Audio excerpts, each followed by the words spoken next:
الحمد للہ رب العالمین والصلاة والسلام علی سید المرسلین اما بعد فاعوذ باللہ من الشیطان الرجیم بسم اللہ الرحمن الرحیم۔ میرے پیارے ویورز، خوش آمدید ہے آپ کو میرے ولاگ کے اندر۔ میں شرافت قادری ہوں اور آپ میرا یہ ولاگ سن رہے ہیں۔ اللہ تبارک و تعالی کی ذات کا بڑا کرم ہے، اس کی بڑی مہربانی ہے کہ اس نے ہمیں انسان بنایا ہے۔ لیکن ایک بات میں کرنا چاہتا ہوں کہ انسان کی جو زندگی ہے، انسان کا جو معاملہ ہے، جو جس طریقے سے جیسے یہ انسان زندگی گزار رہا ہے، اصل بات یہ ہے کہ کبھی اپنے آپ سے بھی اس نے ملنے کی کوشش کی ہے، کبھی اپنا خیال بھی رکھا ہے، کبھی اپنے بارے میں بھی سوچا ہے۔ وہ ایک بزرگ ہیں تو ان سے میں نے بات سنی، بڑی مجھے دلچسپی ہوئی اس بات میں اور بڑی پیاری بات لگی کہ ایک روبوٹ کی طرح انسان چل رہا ہے، یعنی روبوٹ کو ہینڈل کوئی اور کر رہا ہوتا ہے۔ وہ روبوٹ کا خود پہ اپنا اختیار نہیں ہے، بلکہ اس کے اندر جو ہے نا ایک ایسا سسٹم ہے کہ اس کو دوسرا بندہ اس کو ہینڈل کرتا ہے اور اس کے مطابق وہ چلتا ہے۔ آج کل کے انسان کی حالت بھی یہ ہو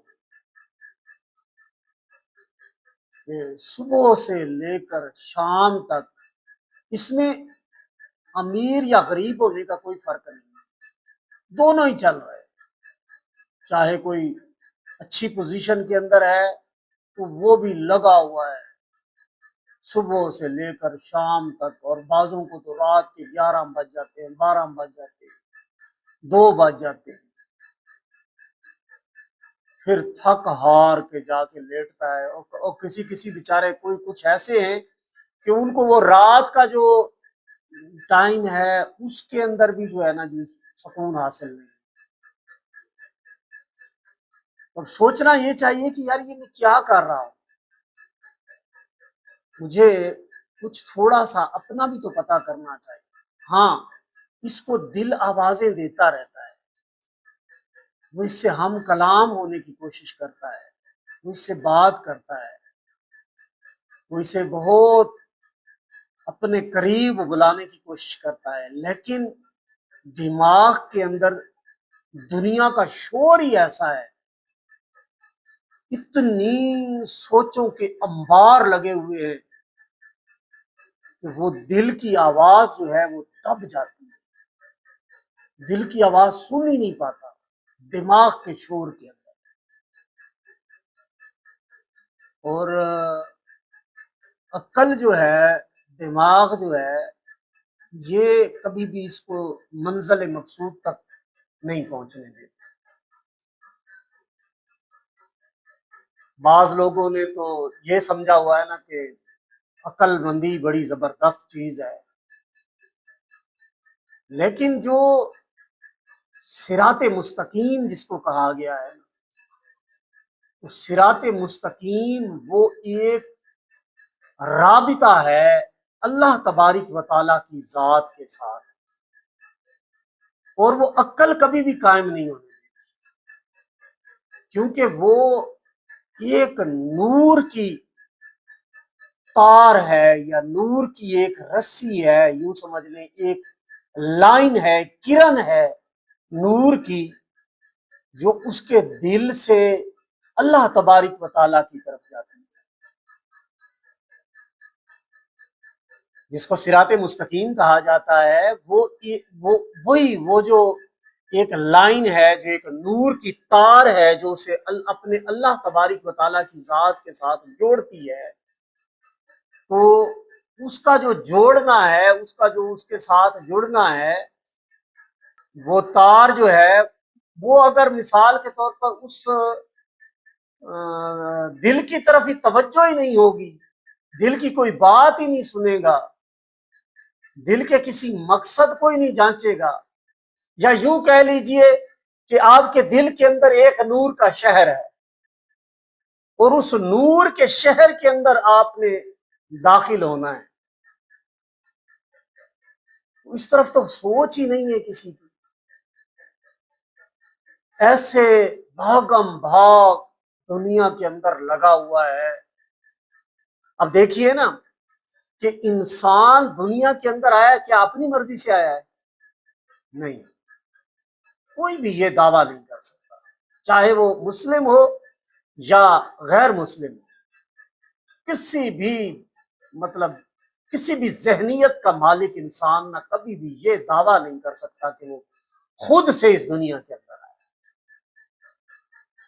اب اگر والدین کی طرف توجہ کرتا ہے کہ والدین وجہ بنے، جیسے وہ پیر وارث شاہ رحمت اللہ تعالی علیہ نے کہا نا جی کہ کیتا ہورنا دا آیا پیش میرے کی چمڑی نفس بلا نہ تھا، تو ان کے کلام کے اندر وہ کچھ سمجھانے کی کوشش کر رہے ہیں،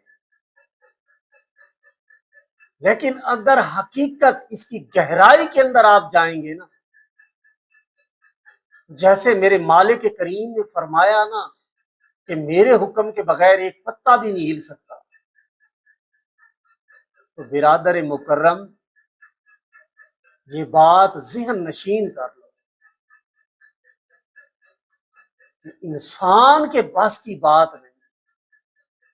حضرت بایزید بستامی رحمت اللہ تعالی علیہ ایک مرتبہ ایک راستے سے گزر رہے ہیں، یعنی کہ بازار سے گزر رہے ہیں، اور ساتھ مریدین بھی تھے، تو سامنے سے نا کتا بھونکا۔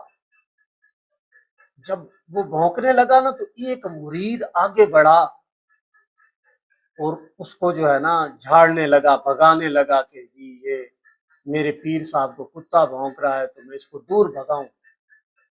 تو حضرت بایزید بستامی رحمت اللہ تعالی علیہ فرمانے لگے کہ ٹھہرو ٹھہرو، اس سے کچھ نہ کہو، وہ کوئی بات کرنا چاہتا ہے۔ یہ جو اللہ کے قرب والے لوگ ہوتے ہیں نا تو یہ بولیاں سمجھتے ہیں، جانوروں کی بولیاں بھی سمجھتے ہیں۔ اللہ تبارک و تعالیٰ ان کو ایسی طاقت عطا فرما دیتا ہے۔ تو وہ جتنے بھی حواری تھے، ساتھ جتنے بھی احباب تھے، سارے کے سارے خاموش ہو گئے۔ کتے نے پھر آواز دی تو حضرت بایزید بستامی رحمت اللہ تعالی علیہ اس کی وہ بات سن کے رونے لگ گئے۔ اب کتا بھی جو ہے وہ بھونکنے کے بعد وہاں پہ وہیں پہ بیٹھ جاتا ہے۔ اب حضرت بایزید بستامی رحمت اللہ تعالی علیہ رو رہے، روئے جا رہے، اتنا گریا کیا، اتنا روئے کہ وہیں بازار میں گلی کے اندر ہی بیٹھ گئے۔ اب جب نیچے بیٹھ جاتے ہیں تو ساتھ وہ مریدین بھی، کوئی کھڑا ہے تو کوئی ساتھ بیٹھ جاتا ہے، اور حیران و پریشان ہو کے ان کے چہرے کی طرف دیکھ رہے ہیں کہ بابا جی تو روتے ہی جا رہے ہیں، روتے ہی جا رہے ہیں۔ کچھ دیر کے بعد پھر کتے کی طرف سے آواز آئی۔ اب حضرت بایزید بستامی رحمت اللہ علیہ نے کیا کیا کہ اپنی آنکھیں صاف کی، اپنا چہرہ صاف کیا، اور اٹھ کے درگاہ کی طرف چل پڑے، اور وہ کتا بھی ایک طرف جو ہے نا خاموشی سے چلا گیا۔ تو ان مریدین میں سے ایک شخص نے عرض کیا کہ حضور میں نے جب کتے کو بھگانے کی کوشش کی تو آپ نے فرمایا ٹھہرو ٹھہرو، وہ کوئی بات کرنا چاہتا ہے۔ تو وہ کیا کہہ رہا تھا؟ تو آپ اس کی وہ جو آواز تھی وہ سن کے آپ نے گریا کیوں کیا ہے، آپ روئے کیوں ہیں؟ تو حضرت فرمانے لگے کہ کتے نے مجھے آواز دی اور کہا کہ اے بایزید کس بات کی اکڑ ہے تمہارے اندر، تمہاری کون سی ایسی نیکی تھی جس کی وجہ سے اللہ تبارک و تعالیٰ نے تجھے انسان بنایا، اور میرا کون سا ایسا گناہ تھا جس کی وجہ سے اس نے مجھے کتا تخلیق کیا۔ اب جو ہے نا، یہ جب میں نے بات سنی ہے تو میری بات دماغ کے اندر یہ آئی کہ میں تو موجود ہی نہیں تھا۔ جب موجود ہی کوئی نہ ہو تو پھر وہ نیکی کیسے کر سکتا ہے؟ اور کسی کی موجودگی نہ ہو تو وہ گناہ کیسے کر سکتا ہے؟ لیکن نیکی کی جائے گی یا گناہ کیا جائے گا، تو جب موجود ہو جائے گا تو کرے گا نا۔ تو میں تو موجود ہی نہیں تھا اس وقت۔ میرے مالک کریم نے یہ فیصلہ فرمایا کہ اس نفس کو بطور انسان میں نے دنیا کے اندر بھیجنا ہے، تو میرے انسان بنانے کا فیصلہ اس نے میرے وجود قائم ہونے سے پہلے فرمایا ہے۔ تو جب وجود ہی نہیں تھا، جب میں موجود ہی نہیں تھا، تو میں تو نیکی نہیں کر سکتا تھا۔ تو مجھے سمجھنا چاہیے کہ یہ تو اس کی بہت بڑی اس کی مہربانی کہ اس نے مجھے انسان کا فیصلہ کیا میرے لیے کہ اس کو انسان بناؤں گا۔ اور کتے کی بات بھی سچی ہے کہ میرا کون سا گناہ تھا کہ مجھے کتا بنا دیا، کیونکہ موجود تو وہ بھی نہیں تھا، بعد میں موجود ہوا۔ تو نہ اس کا کوئی گناہ تھا جس کی وجہ سے اس کو کتا بنایا گیا، نہ میری کوئی نیکی تھی جس کی وجہ سے مجھے انسان بنایا گیا۔ اور یہ جو تخلیق ہے نا، چلے مسلم تو اس بات کا عقیدہ رکھتا ہے، بلکہ تقریباً جتنے بھی مذاہب ہیں نا وہ الہ کو مانتے ہیں۔ کچھ ایسے ناسمجھ لوگ ہیں جو الوہیت کا بھی انکار کر دیتے ہیں، اللہ تبارک و تعالیٰ کی ذات کا ہی انکار کر دیتے ہیں، یعنی کہ جیسے ملحدین وغیرہ ہو گئے تو عقلی دلیلیں دیتی ہیں۔ اگر ان سے پوچھا جائے کہ تو کیسے آ سکتا ہے، اپنی مرضی سے اس دنیا میں کیسے آ سکتا ہے، کوئی بھی انسان ایسا دعویٰ کرے، کوئی بھی انسان وہ یہ دعویٰ نہیں کر سکتا کہ وہ اپنی مرضی سے دنیا کے اندر آیا ہے۔ اچھا، پھر جو اس کی باریکیاں ہیں، جو اس کا سسٹم ہے، جیسے اس کی تخلیق کی گئی ہے، تو کتنی حیران کر دینے والی تخلیق ہے۔ اور ایسا شاہکار اس پورے عالمین کے اندر، یہ جتنے بھی 18,000 عالم ہیں، تو اس کے اندر سب سے اشرف المخلوقات انسان کو ٹھہرایا۔ اور وہ کہا نا کہ وَإِذْ قُلْنَا رَبُّكَ لِلْمَلَائِكَةِ إِنِّي جَاعِلٌ فِي الْأَرْضِ خلیفہ، ہائے ہائے ہائے ہائے، اپنا خلیفہ بنا کے بھیجا۔ اور اس نے کیا کیا؟ اس کو ہی بھول گیا، جس نے اس کو پیدا کیا اس کو ہی بھول گیا۔ کتنی مرتبہ کان میں آواز گونجی کہ قلب مومن عرش اللہ، پھر فرمایا نحن اقرب الیہ من حبل الورید۔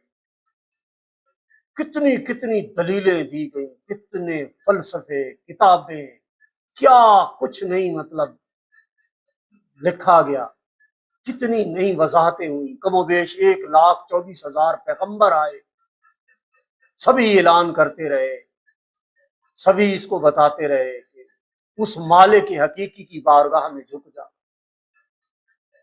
یہ ہے کہ ٹس سے مس بھی نہیں ہوتا، سوائے چند نفوس قدسیہ کے کہ وہ جو ہے نا کچھ ایسے چنے ہوئے لوگ، کچھ ایسی ہستیاں جن کو اللہ تبارک و تعالیٰ کی ذات کا کرم ہوا۔ ہاں، یہ بھی آپ ذہن میں رکھیے کہ یہ جو اس کے قرب کا کرم ہے نا، یہ جو مہربانی ہے کہ بندہ اس کی طرف متوجہ ہو جائے یا اس کی بارگاہ کی طرف جائے، اس کی بارگاہ میں پہنچے۔ وہ فرمایا نا کہ ایک سجدہ جسے تو گراں سمجھتا ہے دیتا ہے نجات تجھ کو 1000 سجدوں سے۔ تو اس طرح کا ایک شعر ہے، میرے خیال میں ڈاکٹر صاحب فرماتے ہیں۔ تو یہ اسی ایک سجدے سے انکاری ہوا کھڑا ہے، اس کے سامنے نہیں جھکنا، باقی سارے مطلب معاملات کر رہا ہے کہ ابھی پیچھے قربانی کا یہ جو موقع آیا ہے، بھائی اگر تو مینڈا ذبح اس لیے کر رہا ہے کہ میرا پڑوسی جو ہے نا جی وہ کہے گا کہ یار اس نے نا قربانی نہیں کی، تو تیری اس قربانی کا کیا فائدہ؟ وہ تو کہتا ہے مجھے نہ خون پہنچتا ہے، نہ ہی مجھے جو ہے نا تمہارا گوشت پہنچتا ہے، مجھے تو تمہاری نیت پہنچتی ہے۔ اب اگر نیت کے اندر ہی خلل ہے، کسی کو داخل کر لیا ہے، اچھا اب ایک بندہ ہے نمازیں پڑھ رہا ہے بہت زبردست، مطلب وہ کوشش کر رہا ہے، لیکن اس کا قلب حاضر نہیں ہے، بس جاتا ہے نماز پڑھ کے واپس آ جاتا ہے، حالانکہ نماز کے اندر تو وہ اللہ تبارک و تعالیٰ کی ذات سے ہم کلام ہو رہا ہے، جیسے فرمایا نا کہ لا صلاۃ الا بحضور القلب، بس ایک پکی بات دماغ کے اندر بٹھا لی ہے جی کہ کوئی نہیں جی، وسوسے تو آئیں گے، خیالات تو آئیں گے۔ اچھا اس کی جو شریعت کی جو گہرائیاں ہیں اس کو بھی نہیں سمجھتا، صحیح طریقے سے اس کو نہیں جانتا۔ آپ کو کئی لوگ ایسے ملیں گے جنہیں دیکھ کر بھی قرآن پاک پڑھنا نہیں آتا۔ اچھا پھر ترجمے کی طرف جو پڑھ سکتا ہے، پھر اس کی ترجمے کی طرف کیوں توجہ نہیں ہے؟ مثلا ہمارے پاک و ہند کے اندر ہم اجمی لوگ ہیں، تو بعض اس چکر کے اندر پڑھ گئے ہیں کہ جی میں نے 5 سورتیں پڑھی ہیں تو میں نے 10 رکوع روزانہ پڑھے ہیں، جی میں نے 2 رکوع پڑھے ہیں، میں نے 5 رکوع پڑھے ہیں۔ کئی اس چکر کے اندر مبتلا ہو گئے، وہ نیکیاں اکٹھی کرنے کے چکر کے اندر۔ حالانکہ حقیقت تو یہ اکثر میں عرض کرتا رہتا ہوں، کلام جو ہے وہ کلام اس لیے تھا کہ اس کو سمجھا جائے۔ اچھا پھر ایک اور بات ہے، اصل میں اس کو یہ کلام فائدہ کیوں نہیں دے رہا؟ پڑھتا بھی ہے، بعض ترجمہ بھی پڑھتے ہیں، لیکن اس کو فائدہ نہیں دے رہا۔ کیوں نہیں فائدہ دے رہا؟ اس کی وجہ کیا ہے؟ اس کی وجہ یہ ہے کہ فرمایا ہدی للمتقین، متقیوں کے لیے ہدایت ہے، کہ ہدی للمتقین، متقیوں کے لیے ہدایت ہے۔ اور متقی کیا ہے، تقوی کیا ہے، اس کی ریسرچ کے اندر جائے گا، دیکھے گا کہ تقوی کی کیسی کیسی صورتیں بیان کی گئی ہیں۔ میلاد کا وقت بڑھ رہا ہے، میں اختصار کی طرف آتا ہوں۔ یعنی اللہ تبارک و تعالیٰ کی ذات سے ڈر جانا، اللہ تبارک و تعالیٰ کی ذات کو جو ہے یوں سمجھ لیں کہ وہ حاضر سمجھ لیں۔ ایک بزرگوں کے بارے میں نے پڑھا کہ ان کے ماموں جو ہے نا وہ درویش صرف انسان تھے، تو ان کے ذمے ان کی تربیت ہو گئی، تو جب وہ ان کی تربیت کرنے لگے نا تو بچپن کے عالم میں جب وہ بزرگ تھے، ابھی نام میرے ذہن سے نکل گیا ہے، تو انہوں نے ایک بات ان کو سمجھائی کہ آپ نے اپنی زبان سے کہنا ہے کہ اللہ دیکھ رہا ہے، اللہ دیکھ رہا ہے، یعنی یہ ایک تصوف کا سبق ان کو دیا گیا۔ اب 18-20 سال کی عمر تک وہ تسلسل سے یہی پڑھتے رہے کہ اللہ دیکھ رہا ہے، اللہ دیکھ رہا ہے، اللہ دیکھ رہا ہے۔ اب 18-20 سال کی عمر کے اندر جا کر اس بچے پر ایسی کیفیت طاری تھی، ایسا یعنی اس کے دماغ کے اندر، دل کے اندر یہ بات بیٹھ چکی تھی کہ وہ ہر کام کے اندر، ہر معاملے کے اندر، ہر سوچ کے اندر، ہر خیال کے اندر وہ یہ بات سمجھتا تھا کہ مجھے اللہ دیکھ رہا ہے۔ کیا خیال ہے، کسی بہت بڑے انسان سے اگر ملنے کے لیے جانا ہو، کسی بڑے سے، مطلب ہے کہ یہ میں بندہ ہوں ذرا غیر سیاسی سا، مطلب سیاست کے ساتھ میرا کوئی تعلق نہیں ہے، اور نہ ہی مجھے پسند ہے، اور نہ ہی زندگی میں اس کے ساتھ جو ہے نا کوئی اٹیچمنٹ چاہتا ہوں، تو پھر میں نا مطلب یہ جو عہدے ہوتے ہیں نا، اکثر بڑے لوگ سیاست دانوں میں ہی ہوتے ہیں، تو میرا جی نہیں چاہتا کسی کا نا نام لینے کا۔ تو بہرحال آپ بات کو سمجھیے جو میں کہنا چاہتا ہوں، کہ کسی بڑے شخص سے ملنے کے لیے آپ کو جانا ہو تو آپ جائیں گے، اس کا دروازہ کھٹکھٹائیں گے، یا اس کا آپ کو اسسٹنٹ ملے گا، کوئی سیکٹری ملے گا، کوئی 2-4 دن، بعضوں کی ملاقات کرتے کرتے ہفتہ گزر جاتا ہے، مہینہ گزر جاتا ہے، 2-4، مثال کے طور پر آپ نے ڈاکٹر سے ٹائم لینا ہے تو ایک مہینہ بعض اوقات ڈاکٹر سے ٹائم لینے میں لگ جاتا ہے۔ یعنی کسی بڑی شخصیت سے ملنے کے لیے آپ جاتے ہیں تو آپ کو ٹائم لگتا ہے۔ تو کیا خیال ہے، اللہ تبارک و تعالیٰ کی ذات سے ملنے کے لیے بس 1 سیکنڈ میں ہی آپ کی ملاقات ہو جائے گی؟ ہاں بات ہو سکتی ہے، ایک سیکنڈ کے اندر آپ لاکھوں کے مجمع میں بیٹھے ہیں، ابھی میں آپ سے بات کر رہا ہوں اور اسی دوران میں ہی میں نے اللہ تبارک و تعالیٰ کی بارگاہ میں کچھ عرض کرنا ہو تو میں کر سکتا ہوں۔ لوگوں کے اندر میں اگر بیٹھے ہوئے ہیں، مطلب بہت ساری پبلک ہے، اور ایک بندہ کوئی اللہ تبارک و تعالیٰ سے کچھ عرض کرنا چاہتا ہے تو کیا کرے گا؟ دل ہی دل میں وہ اللہ تبارک و تعالیٰ کی بارگاہ میں عرض کرے گا تو بات تو پہنچ جائے گی۔ یعنی یہ عقیدہ ہے ہمارا، اس طرح سے ہم مانتے تو دماغ سے کام جو ہے نا نہ لیا جائے، دل سے کام لیا جائے، بلکہ اس دل کی طرف توجہ کرنی چاہیے کہ یار وہ کیا پکار پکار کے مجھے کہہ رہا ہے، وہ مجھے کیا آوازیں دیتا ہے۔ مثال کے طور پر کوئی انسان کوئی برائی کرنا چاہتا ہے تو اس کے اندر سے اس کو دو آوازیں آتی ہیں۔ پہلی آواز اس کو مثال کے طور پر آتی ہے کہ جو ہے نا ٹھیک ہے یہ کام تم کر لو، اور جب وہ کرنے لگتا ہے تو اچانک ایک اور آواز آتی ہے کہ نہیں ایسے نہیں کرنا، یہ تو اللہ کی نافرمانی ہے۔ تو وہ کون ہے؟ وہ جیسے کہتے ہیں نا کہ یار تمہارا ضمیر زندہ ہے یا مر گیا ہے، وہ ضمیر کی آواز، ضمیر کی گہرائی میں جائیں گے تو ہو بھی ایک ضمیر ہے، تو ہو کس طرف لوٹتی ہے؟ وہی، پھر آپ اپنے پروردگار کی بارگاہ میں آ گئے۔ تو یہ ذہن نشین ہو جانی چاہیے بات کہ مجھے اللہ تبارک و تعالیٰ کا قرب پانا ہے تو پھر مجھے اپنے دل کی سننی پڑے گی، مجھے اپنے دل کے قریب ہونا پڑے گا۔ اور جو دماغ کے شور ہیں، جو دماغ نے زور لگایا ہوا ہے، یہ بھی کر لو تو وہ بھی کر لو، یہ مکان بنا لو تو یہ بلڈنگ بنا لو تو یہ جو ہے نا جی کاروبار بن جانا چاہیے تو یہ شادی کر لینی چاہیے تو یہ فلاں کام تو فلاں، یہ سارے دماغ کے شور ہیں، کرنے چاہیے۔ میں یہ نہیں آپ کو منع کر رہا کہ یہ سارے کام بندے کو چھوڑ دینے چاہیے، لیکن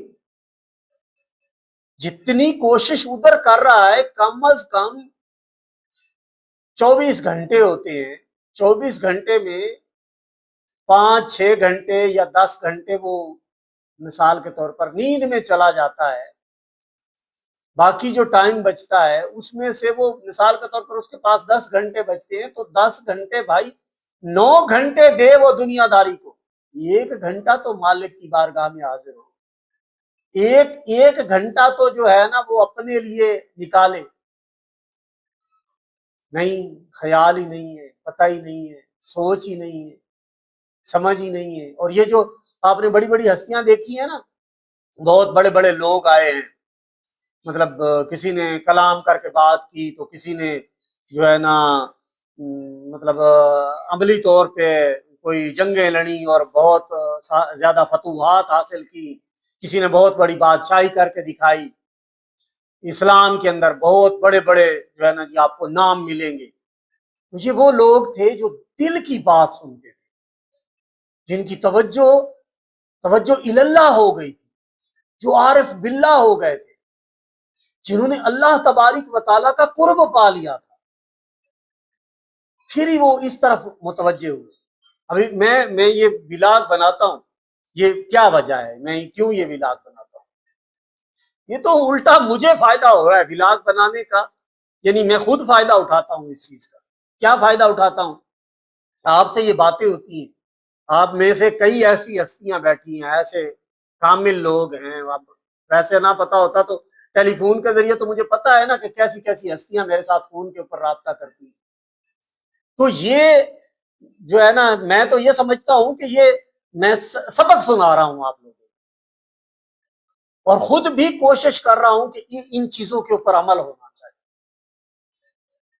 ورنہ کیا ہے، جس نے اس کی پہچان حاصل نہیں کی، جس نے اپنے نفس کی پہچان حاصل نہیں کی، جس نے اس کی طرف متوجہ نہیں ہوا، یا یوں کہہ لیجئے جس نے یہاں اس کا دیدار نہیں کیا وہ وہاں بھی اس کا دیدار نہیں کر سکے گا۔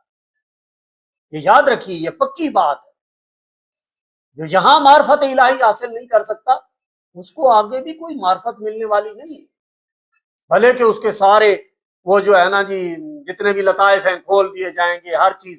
امام محمد بن محمد غزالی رحمۃ اللہ تعالی علیہ فرماتے ہیں کہ لوگ سو رہے ہیں، مریں گے تو جاگ جائیں گے۔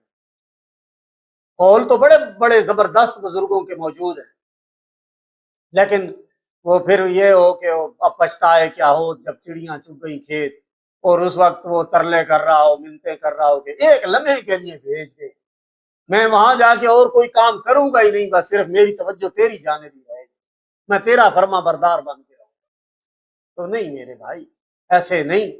امام الانبیاء علیہ الصلوۃ والسلام کی ذات اقدس نے فرمایا کہ اس بندے کو اگر سونے کی 2 وادیاں بھر کے دی جائیں، وادی ہوتی ہے نا چاروں طرف پہاڑ ہوتا ہے، وہ درمیان میں علاقہ ہوتا ہے، کئی کئی میل پر پھیلا ہوا ہوتا ہے، یعنی چاروں طرف پہاڑ ہوتا ہے، جو درمیان کی گہری جگہ ہوتی ہے اس کو وادی کہا جاتا ہے۔